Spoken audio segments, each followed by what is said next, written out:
Let's talk about the 5 power tools that I would purchase first if I was just starting to get into DIY or woodworking. The first thing that I would get and the first saw that I would purchase is a circular saw. I love my circular saw. I have 2. I use this for every single project without fail, and there are a few reasons that I think the circular saw is your best bet to start out with. First and foremost, it's going to be a little bit less expensive than a miter saw or a table saw. I've had this Ryobi one for over 4 years, and I think it was maybe like $70.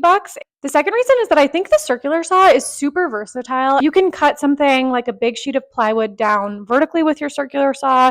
You can make smaller horizontal cuts. You can make angled or beveled cuts with this. There are just so many things that you can do with it and a lot of attachments that you can add to make it a little bit easier to use. The second tool that I would recommend you get is a power drill. This is probably the most common household power tool that people have. Your power drill is going to come in handy in so many different ways: drilling holes, screwing things into place, everything that you possibly need when it gets to assembly, you're likely going to be using your power drill for. The next tool that I'm going to recommend is a power sander. This is like a palm sander or a finishing sander.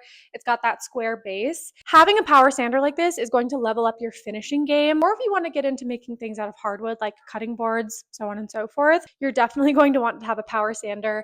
You do not want to have to sand things down by hand. This was like the cheapest sander that I could find. This was like $25. If I could go back, I would probably get an orbital sander. They're a little bit more powerful and they have a couple different functions that are different than just this palm sander. For the fourth tool, I'm going to go with a jigsaw. My jigsaw is another tool that I've had for a long time. And I think that a jigsaw is a great tool to start, especially if you maybe want to work on projects that have unconventional shapes, or if you want to get more into like the DIY side of building things. It has just a small blade that you can change out. That makes it really nice for getting into small corners, for cutting out irregular shapes, circles, curved shapes, things like that.